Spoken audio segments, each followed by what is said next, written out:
It's a 2007 Ford Taurus. It's got 223,000 miles on it, so almost a quarter million miles. What's going on today is the air conditioning compressor down there. See how that the clutch disc is got a ton of room in it? Well, I need to change it because the bearing on the clutch locked up. So right now I have the dog bone for the top engine mount off. I'm going to drop this side of the motor down. So I'm going to have to take the engine cradle right here, bolt there, 2 bolts on the other side. I'm just going to loosen the 2 bolts on the other side, but I'm going to take these out and drop it down. Take this plastic piece off right here, and that should give me access to the air conditioning compressor clutch. I have a new one I ordered off of Rock Auto, so that's what I'm doing right now. All I have right now is it jacked up and the tire off. So I'm gonna go ahead and move along and get this off and it dropped down, and then I will be back with you. Thanks. Okay, here's what we're dealing with.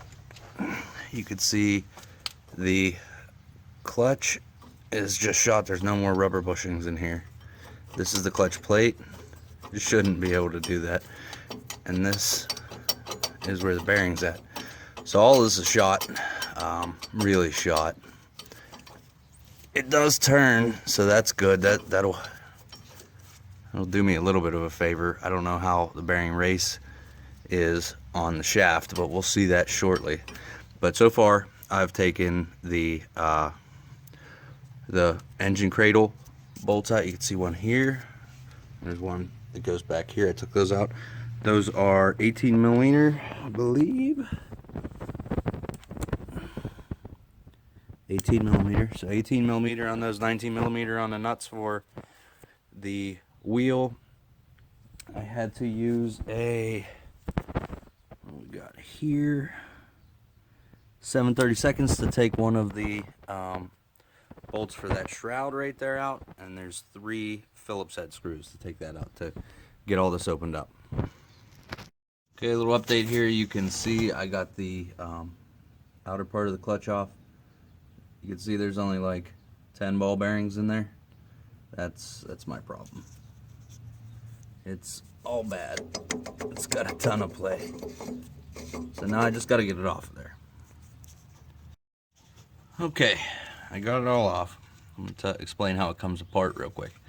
This is seated onto this lip right here. So you just have to pry gently around it, which I was only able to pry off of this. I pried off the bolts, so not to hurt the compressor. But I pried off this bolt and this bolt right here to get it to work off of there. So I went this one, that one, back and forth, alternating it. And I got it off, and then well, that's actually the last step. So the first step was this. That is held on by this C-clip here. So you have to, I mean, it has some tension against it with the sorry for the poor light. It has some tension against it with the bearing, but it is really held on by this circlip. So you have to take the circlip off and pry that off. After you get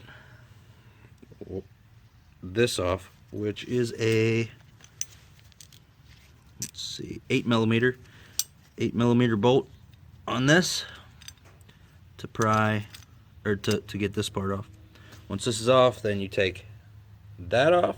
Once that's off, then you take the magnet off, and then you just reassemble, and that's what I'm about to do here. I got a whole new clutch assembly, so that's what I'm about to do. So far it hasn't been that bad. I'm probably about an hour and a half into this, and most of it was I'm at my dad's house, so all the tools are in different places. I couldn't find the good jack, so I'm using this little guy, which is not as, it's not a very good jack. So I most of it was searching for tools and getting set up. But now that I'm set up, I have this all apart. Hopefully it goes back together as easy as it came apart. And we'll see. I will bring you back in 1 minute. There's a little washer that goes down in this plate, this clutch plate. From what I've read, sometimes you have to adjust them. The size of the washer, it has to be between, I think, between 0.13 and 0.3. I don't have any more washers. I'm just going to see how it fits and if it works, and if it does, then so be it. I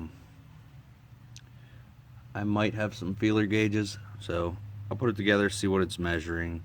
I'm holding it in there right now with just a little dab of grease so it won't fall out when I try to put it back onto the new clutch. So a little dab of grease holds it in there, won't fall out. You can use a little dab of glue or something also, but grease won't cause any issues. So okay, I'm back again. I lied. I had to put another washer in here. There was zero clearance between the clutch plate and the clutch whenever I put it in with just the washer that was provided. So since I'm at my dad's, he has just more hardware than you can believe. But even with that being said, I still couldn't find the right size, so I had to take a grinder and shave the sides down on the one I found that will fit now since I shaved the sides. So no big deal, took a grinder, shaved it down a little bit, fits right in there, put another little dab of grease to hold them together, and I'm going to put it back on that. You do have to have clearance because whenever the air conditioner or if you have it in defrost mode, it actually runs the compressor also just to dry the air inside the car.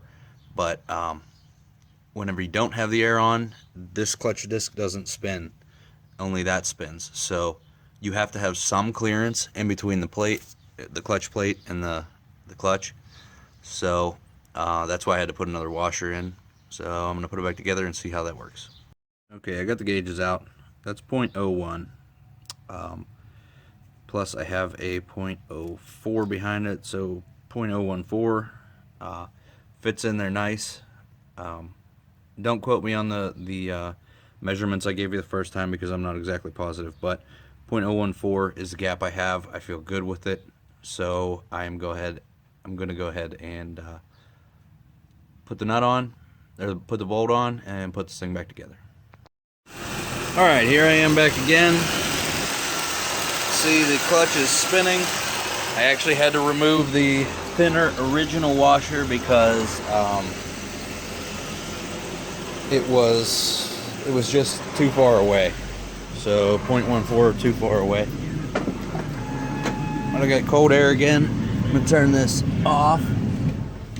Let's see if it's making any noise without that spinning. Or 0.014 was too far away. So still spinning. It hasn't unlocked yet.